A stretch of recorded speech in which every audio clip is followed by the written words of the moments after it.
No hay culpabilidad si estoy en ti. Puedo respirar tu amor. Tú me das siempre paz si vivo en ti. Puedo ver que siempre eres fiel. ¿A quién iba dirigida esta carta? Se llama Corintios o primera carta a los Corintios porque esa carta fue la respuesta de Pablo hacia la iglesia de Corinto, a las iglesias que habían en Corinto, porque no solamente era una iglesia, eran varias iglesias. ¿Y qué había sucedido? Que en estas iglesias habían problemas, se había generado y había producido mucho divisionismo porque los hermanos tenían ciertas tendencias de gustos hacia determinados predicadores, pero lo que sobresalía sobre todo era la carnalidad que mostraban. Y estos hermanos, por lo que se refiere en los capítulos siguientes, Pablo puede decir que ellos sí eran verdaderos cristianos, solo que no se habían despojado de la vieja manera de vivir. Entonces, lo cual Pablo tenía que escribir a la iglesia porque estaba siendo afectado el nombre de Cristo. Como hoy en día, ¿verdad? Usted puede escuchar que alguien es cristiano, que su vecino es cristiano o que su familiar es cristiano, pero si comete pecados consecutivos, entonces, ¿qué usted va a decir? Bueno, ese hombre parece cualquier cosa, pero menos un cristiano. De tal modo que esta iglesia, una iglesia que sorprendente, porque Pablo sabe, guiado por el Espíritu Santo, que eran hijos de Dios. Pero el Señor les dice a través de Pablo, ustedes ya han sido alabados por la sangre del Señor Jesús, no pueden vivir en fornicación, no pueden ser borrachos, adúlteros, ¿verdad? Una serie de pecados que relata esa carta.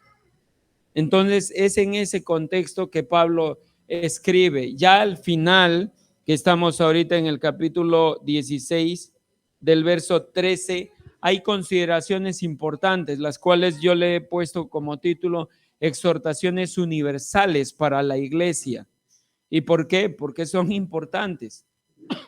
Dice, y lo leo en el verso 13, dice, velad, estad firmes en la fe, portaos varonilmente y esforzaos. Verso 14. Todas vuestras cosas sean hechas con amor. Hermanos, ya sabéis que la familia de Estefanas es las primicias de Acaya y que ellos se han dedicado al servicio de los santos. Os ruego que os sujetéis a personas como ellos y a todos los que ayudan y trabajan. Verso 17 dice, me regocijo con la venida de Estefanas, de Fortunato y de Acaico, pues ellos han suplido vuestra ausencia, porque confortaron mi espíritu y el vuestro. Reconoced pues a tales personas. Vamos a orar. Bendito Señor y Padre, gracias te damos por este tiempo precioso que nos das, por compartir, Señor, nuestras cargas contigo, porque tenemos el privilegio de ser hijos tuyos por tu gracia y no por ningún esfuerzo humano.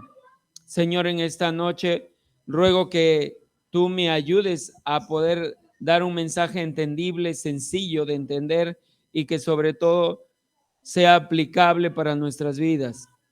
Porque tu palabra, Señor, es luz para cada uno de nosotros, es guía, es lumbrera a nuestro camino. Señor, gracias por este tiempo y por cada una de las personas que nos están visitando, Señor, una vez más. Que tu palabra, Señor, transforme los corazones y que también les pongas tú ese sentir de depender cada día de ti, Señor, como lo debe hacer cada uno de nosotros como hijos de Dios. Gracias te damos, Señor, en el nombre de Jesús. Amén. Estos versos inician con varias cosas. Hay varias características, por esa razón yo la he considerado como exhortaciones universales, porque toda iglesia debe tener estas exhortaciones siempre presentes en nuestros corazones. Empieza diciendo velad, velar, es estar alertas, ¿verdad? Es estar atentos, es siempre estar vigilando, como el vigía que habla en el atalaya, en Ezequiel, ¿verdad? Que debe estar siempre atento. Nosotros debemos, dice la palabra de Dios, debemos estar siempre expectantes y presentes y tomar en cuenta que en cualquier momento puede venir el Señor. Por eso el Señor Jesús dice, velad y orad, ¿verdad? Y velar es estar alertas, atentos. Esa es una de las características que el cristiano, cada uno de nosotros deberíamos tener y deberíamos desarrollar. Pero otra de esas características dice estar firmes en la fe.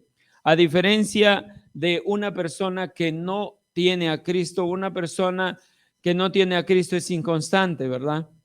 No es una persona que mantiene cierta constancia y firmeza en su fe. Por esa razón, continúa diciendo, estad firmes en la fe, porque la única manera de que nosotros podamos soportar las aflicciones, soportar las dificultades, soportar la persecución aún de tu propia familia, solamente depende en que tú y yo tengamos firmeza en nuestra fe.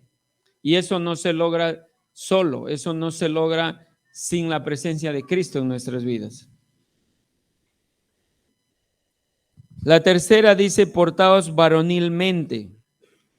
Ahora, eso, de hecho, que cuando nosotros lo leemos así, portaos varonilmente, suena que esto solamente es indicativo para los varones, ¿verdad? Pero en otras versiones se refieren a mostrar coraje, a mostrar entereza ante cualquier situación. Y entonces eso es una característica que cada uno de nosotros como cristianos debe desarrollar.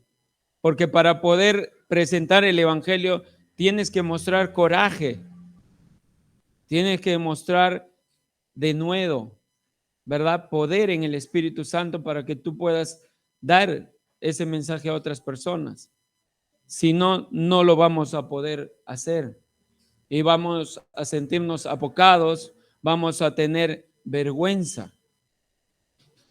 Sin embargo, aquel que tiene a Cristo, Pablo da esta recomendación y esta exhortación y dice, portaos varonilmente y esforzaos.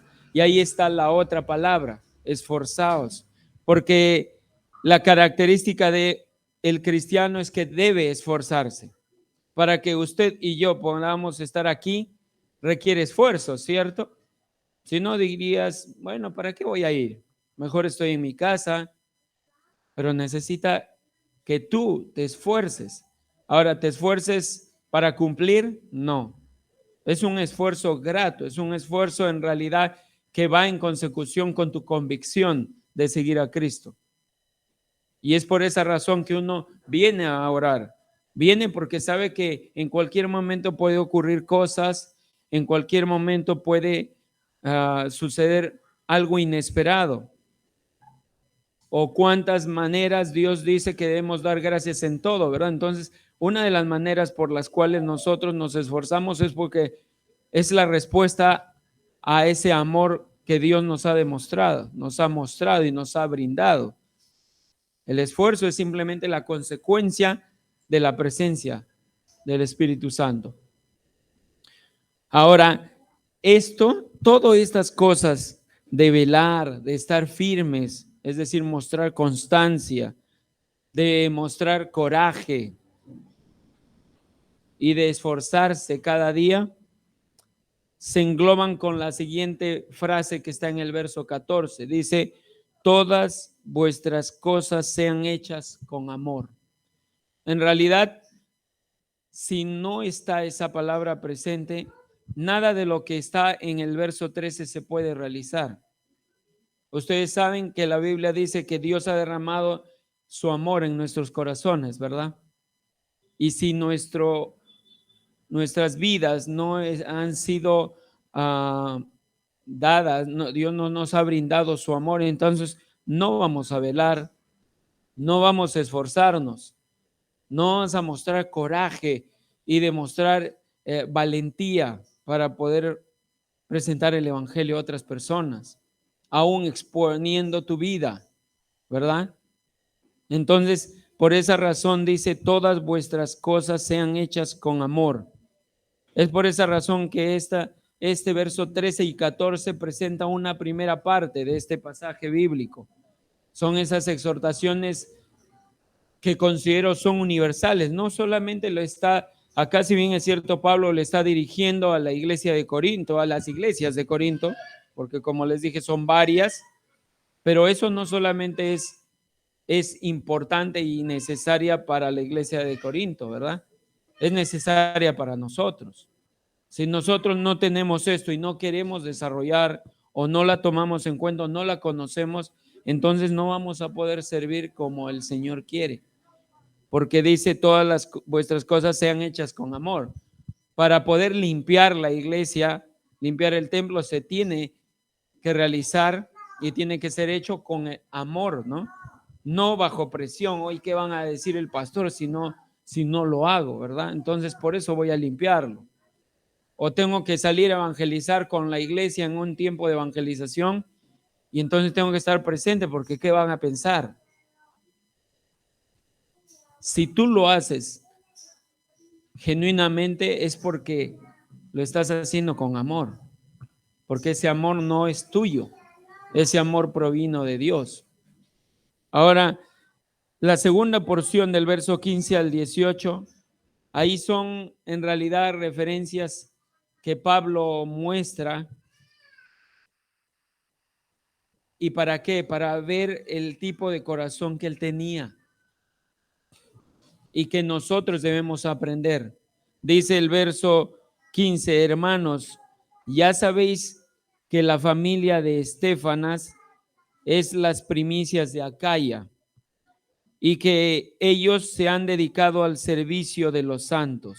Ahora, ¿por qué esas son referencias de Pablo? Porque él está en realidad relatando y describiendo cómo es que él conoce a cada uno de sus hijos, ¿verdad? En la fe. Aquí está hablando de la familia de Estéfanas, dice, es las primicias de Acaya. Ahora, ¿qué cosa era Acaya? Acaya era un lugar ubicado al sur de Grecia. Y entonces, cuando dice que la familia de Estéfanas es las primicias de Acaya, fue porque en ese lugar ellos fueron la primera familia convertida al cristianismo. Entonces, lo interesante que cuando estudiamos el pasaje es que nos damos cuenta que Pablo conoce y él tiene el corazón para acordarse de cada una de las personas a la cual él ministraba. Algo importante que Dios quiere que los líderes, los pastores y ancianos tengamos presente. Debemos ser muy intencionales en querer conocer y debiéramos seguir conociendo a cada una de las ovejas del Señor, porque Él recuerda a esta familia de Estéfanas como esa primera familia que Dios tocó y que dice algo más, y que ellos, es decir, esta familia, se han dedicado al servicio de los santos. Ahora, él se goza de eso. ¿Por qué? Porque ve a una familia dedicada al servicio de los demás hermanos. Y dice, os ruego que os sujetéis a personas como ellos. Hay una marca característica que él está diciendo. Ustedes deben sujetarse a una familia que sea como esta, como la de Estéfanas. ¿Por qué? Porque están siempre dispuestos a servir a los santos. ¿Y quiénes son los santos? Son cada uno de los creyentes, ¿verdad? Ellos estaban dispuestos no a servirse a sí mismos, sino estaban dispuestos a servir a los demás. Es lo que el Señor Jesús dice, ama a tu prójimo como a ti mismo. ¿Cómo lo demuestra? Sirviendo a otros.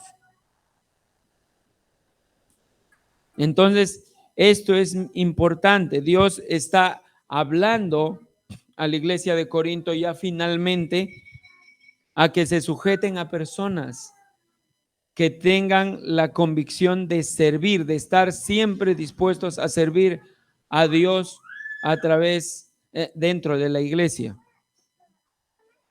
Ahora dice, os ruego que os sujetéis a personas como ellos y a todos los que ayudan y trabajan.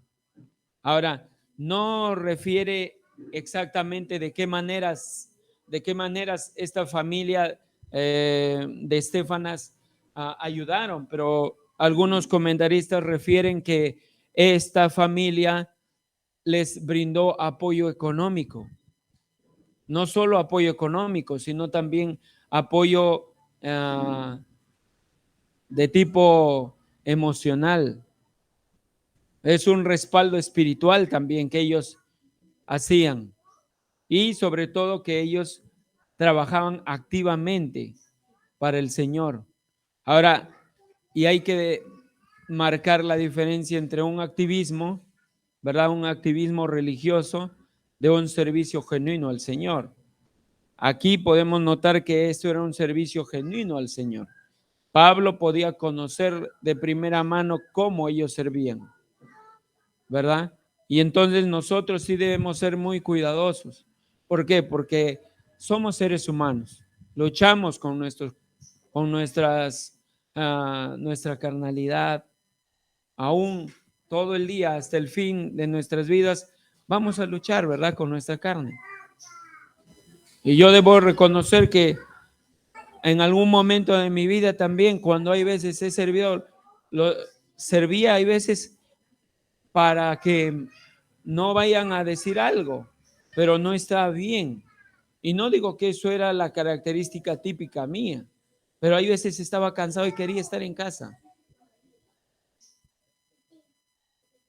Pero el Señor nos enseña a través de esta familia, que era una familia que siempre estaba dedicada al servicio de los santos. Entonces, cuando uno va a servir a la iglesia, ya sea limpiando, ya sea predicando, ya sea cuidando, estar ahí como ujier, uno debe estar dispuesto a servir a los demás, ¿no?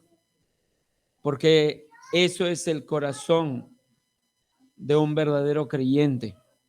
Y es por esa razón que él dice, deben sujetarse a personas como ellos y todos los que ayudan y a todos los que ayudan y trabajan. Porque en realidad eso es la marca distintiva de un cristiano.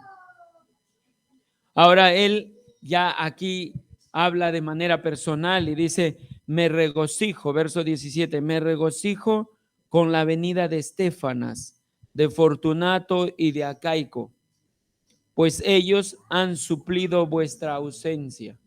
Y claro, porque Pablo no estuvo todo el tiempo con ellos, pero quienes de alguna manera habían suplido la ausencia, Estefanas, Fortunato y Acaico.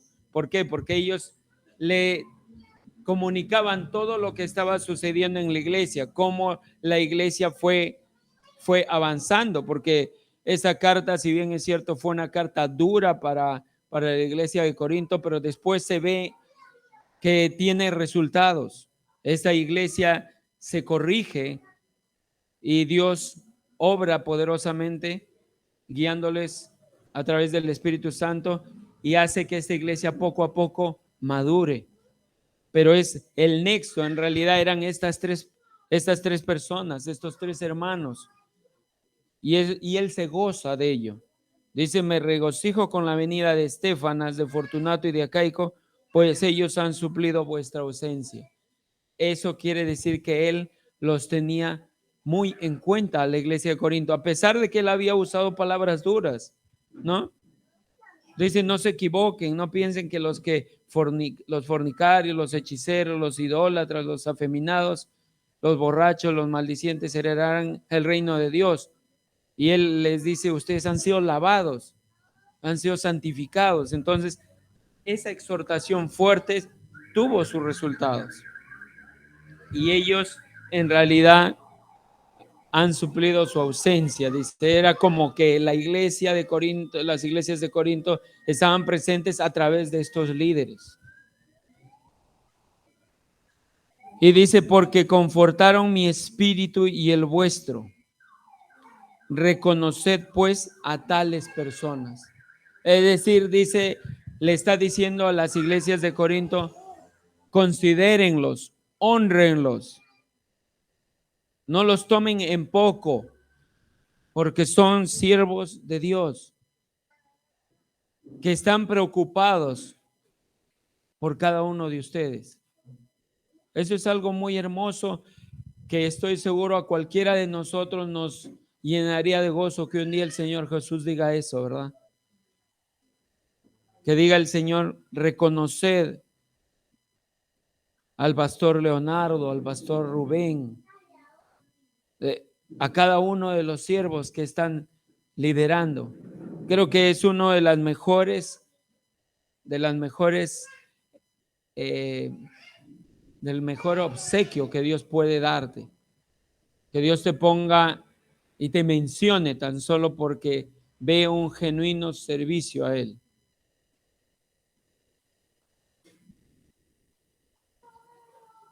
Y dice, las iglesias de Asia os saludan, Aquila y Priscila, con la iglesia que está en su casa, os saludan mucho en el Señor.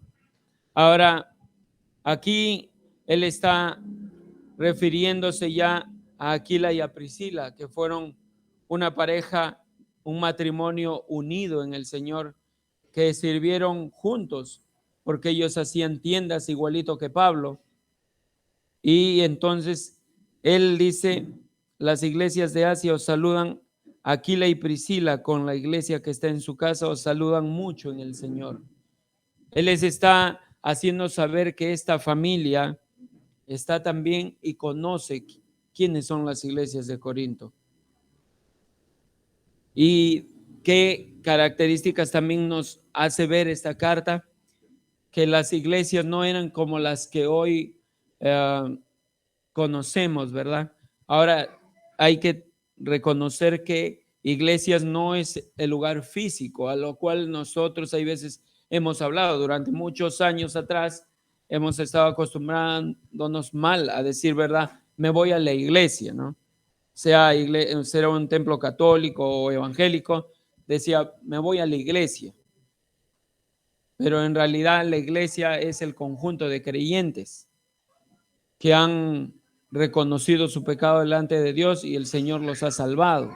Entonces, esos son la iglesia, no el lugar físico, pero sí lo que se ve en esta carta es que las iglesias se reunían en lugares pequeños, en hogares, en las casas, de la misma manera como hoy el Señor nos está permitiendo servir en las células, ¿verdad?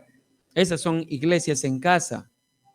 Y creemos y tenemos la convicción que esa es una de las mejores maneras de poder alcanzar a otras personas para Cristo. Porque no hay nada mejor que estar ahí en un lugar donde somos más cercanos, donde podemos conocernos más. Bueno, esta era una de las características que muestra Pablo, que así se llevaban y así iba creciendo las iglesias del Señor en esa época. No eran en templos gigantescos, grandes, ¿verdad? Majestuosos. Eran simplemente casas donde ahí se reunían para adorar al Señor, para alabar, para ser instruidos con la palabra de Dios. Ahora dice, os saludan todos los hermanos, saludaos los unos a los otros con ósculo santo. Ahora, estas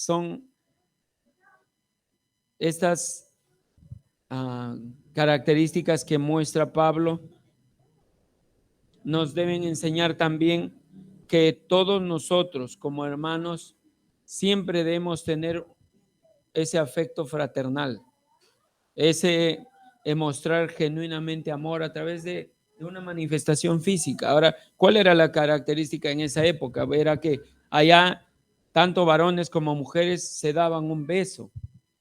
y no tenían nada que ver con alguna lucha sexual, es decir, con alguna tentación sexual.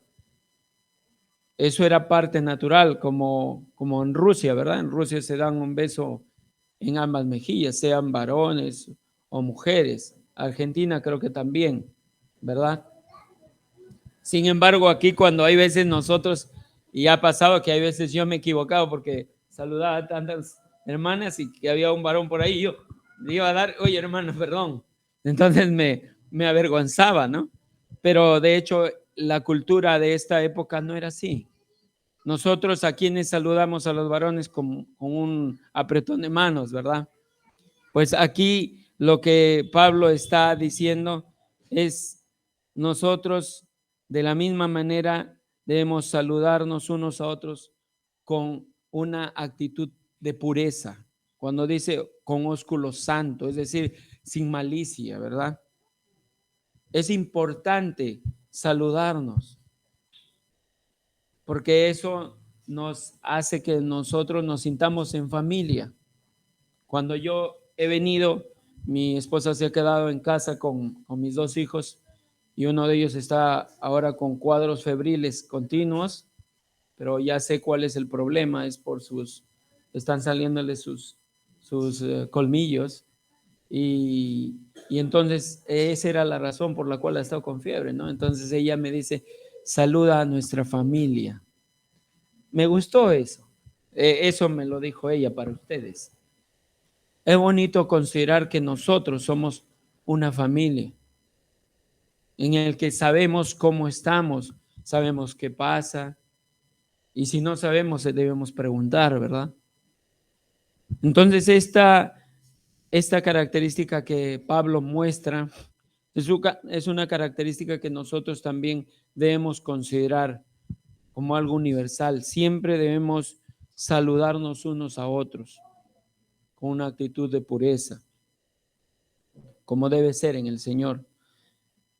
El verso 21 dice, yo, Pablo, os escribo esta salutación de mi propia mano. El que no amare al Señor Jesucristo, sea anatema. El Señor viene. Ahora, aquí hay una advertencia, ¿verdad? En medio de toda la salutación, en medio de los saludos que da de algunos hermanos para la iglesia de Corinto, hay una advertencia fuerte que dice el que no amare al Señor Jesucristo sea anatema. De hecho, algunos de nosotros sabemos qué es la palabra anatema y siempre es bueno recordarlo. Significa maldito, ¿verdad? Mira lo que dice, es corta pero es fuerte. Dice, el que no amare al Señor Jesucristo sea anatema, sea maldito. El Señor viene y esa palabra es la que lo conocen muchos como Maranata, ¿verdad? Que significa el Señor viene. ¿Y de qué manera nosotros podemos decir que esta advertencia es muy importante? Porque siempre debemos considerar que no en en todas las iglesias, no todos realmente son de Cristo. Y Pablo siempre tenía presente que esa es una de las mejores maneras de hacer que cada uno de nosotros nos examinemos. Porque si nosotros podemos estar durante muchos años en una iglesia, pero eso no quiere decir que seamos de Jesucristo. Por eso él da esa advertencia muy importante. El que no amare al Señor Jesucristo sea maldito. Le espera la destrucción, el lugar de tormento eterno, ¿verdad? El que no ama, ahora, el que no ama a Jesucristo, ¿se puede amar a Jesucristo sin conocerlo? No, ¿verdad? No se puede amar a Jesucristo sin conocerlo. Si tú no te arrepientes de tu pecado, si tú no reconoces tu maldad delante de Dios, entonces no puedes conocerlo, no puedes amarlo. Mi vida pasada sin conocer a Dios era simplemente condenado, maldición. Pero cuando Dios toca tu vida, te hace ver tu necesidad de pecado, cambia la cosa. Hay algo particular que lo digo a manera de quizás ilustración. Tengo una colega que lee la Biblia. Ella congrega en una iglesia católica, pero lee la Biblia. Y hay algo que me causa mucha satisfacción, es que ella escucha la palabra de Dios. Y aún ese día Dios me permitió hablarle a ella una vez más, porque con ella conversamos de una manera alturada sin que ella se enoje o se moleste, ¿no? Y le digo, hay algo diferente en la teología evangélica de la teología católica. Y es que para ustedes, aquel que muere automáticamente se va al cielo. Pero la Biblia no dice eso, le digo. La Biblia dice, el que cree en mí tiene vida eterna, pero el que no cree ya ha sido condenado. Es lo que dice acá, el que no amare al Señor sea anatema. No porque tú pienses que Jesucristo vivió y murió, eso es solo suficiente. Es que debes vivir tal como Él vivió, apartándose del pecado, desechando lo malo, ¿verdad? Reconociendo aún nuestras falencias, nuestra propia maldad, porque eso es importante. Y lo de bueno es que ella escuchó, pero ella se abocaba mucho hacia que el Señor es un Dios de misericordia, ¿no? Y sí, yo le digo, es un Dios de misericordia, pero también es un Dios de ira.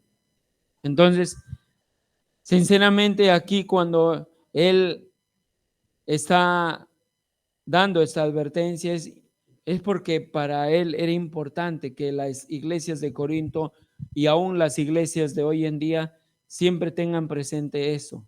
Cada uno de nosotros debemos tener en cuenta y decir, Señor, estoy amándote. En primer lugar, Señor, te he conocido, porque si yo no te conozco, yo no voy a poder amarte. Ahora, nunca vamos a llegar a amar al Señor de la misma manera que Él nos ama, ¿cierto? Porque en realidad su amor es incondicional y nosotros casualmente por eso estamos asistiendo a la iglesia, congregando, escuchando para seguir pidiendo al Señor que nos ayude a morir a nuestro yo, porque tendemos a amar condicionalmente. Pero Dios quiere que imitemos al Señor Jesús, un amor incondicional, un amor que no está basado en lo que tú hagas o dejes de hacer. Y dice, la gracia del Señor Jesucristo esté con vosotros. Mi amor en Cristo Jesús esté con todos vosotros. Amén. Al final, Él nunca deja de olvidarse que la gracia del Señor es lo que nos hace que estemos juntos. Es lo que hace que nosotros estemos realmente deseosos de poder servir al Señor. En casi muchas de las cartas él utiliza esas palabras, ¿verdad? Gracia y paz sean a todos ustedes. Y dice, mi amor en Cristo esté con todos vosotros. ¿Por qué? Porque quiere decir que ese amor en Cristo que él tiene debería ser el mismo que cada uno de nosotros tenemos. Finalmente dice, amén, que así sea. Ahora, ¿qué aplicaciones para nuestras vidas trae este pasaje bíblico? Las aplicaciones son que si no tenemos nosotros un genuino amor que ha sido derramado por el Señor en nuestros corazones, nunca vamos a esforzarnos, no vamos a velar, no vamos a mostrar coraje y valentía para soportar el rechazo, la persecución. Y eso también además nos hace ver que de la misma manera que Pablo conocía a la familia de Estefanas, a Caico, cada uno de nosotros deberíamos conocernos. Y aquí, bueno, si bien es cierto, él como líder espiritual está escribiendo esta carta, Por eso él dice, yo de mi puño lo escribo, es para marcar, ¿verdad? El sello, la garantía de quién está escribiendo esa carta. No ha sido cualquier persona, ha sido un hijo de Dios. Entonces, debemos tomar en cuenta que debe llevarnos, uno, a estar dispuestos a reconocer a aquellos que sirven fielmente, como esta familia de Estéfanos, y estar dispuestos a estar sujetos. La característica del hombre sin Cristo es que no quieres estar sujeto a alguien, ¿verdad?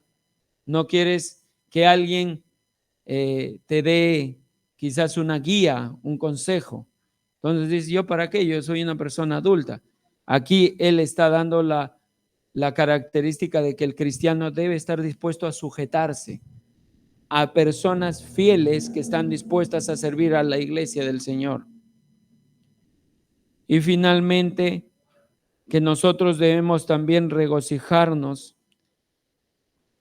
cuando hay personas y líderes que están dispuestos a amar al Señor y a demostrarlo con sus acciones.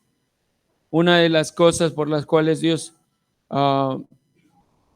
pone en mi corazón es que debemos siempre orar específicamente, saber por qué orar. Estos días quizás no muchos han sabido, no lo he visto, no lo veo a Irving, o yo estoy ciego ahorita, pero Irving y Wendy han estado pasando una difícil situación. Su hijo se puso mal y justo un día que estábamos acá me llamó y se puso mal y han estado, su hijo está hospitalizado en el hospital del niño. Gracias a Dios ya está de alta. Y entonces nosotros debemos siempre estar, como les dije, preguntándonos, ¿no? Sabiendo cómo estamos. Para mí ha sido un deleite, por ejemplo, tener la presencia de nuestro amigo hermano Jaime en nuestro hogar. Y fue un deleite poder compartir con usted, hermano. Y ojalá que así podamos invitar a otros matrimonios, a otras familias, porque de esa manera yo puedo conocerles, puedo saber en realidad por qué orar, ¿no? Y conocer de tal manera como Pablo podía conocer a Estéfanas, ¿no? Y cómo podía recordar, esta era la primera familia que conoció al Señor y lo he visto crecer y servir, ¿no? Y otra enseñanza para la iglesia es, debemos estar dispuestos a ser familias como Estéfanas. Familias, miren. Qué bonito es cuando yo veo a varias familias aquí sirviendo. Gracias a Dios también yo ya tengo una familia por la cual deseo también servir al Señor hasta el fin de mis días. Así que yo les pido por favor, antes de terminar este tiempo, voy a orar ya para que pueda pasar a nuestro hermano Rubén Nodas para la oración congregacional.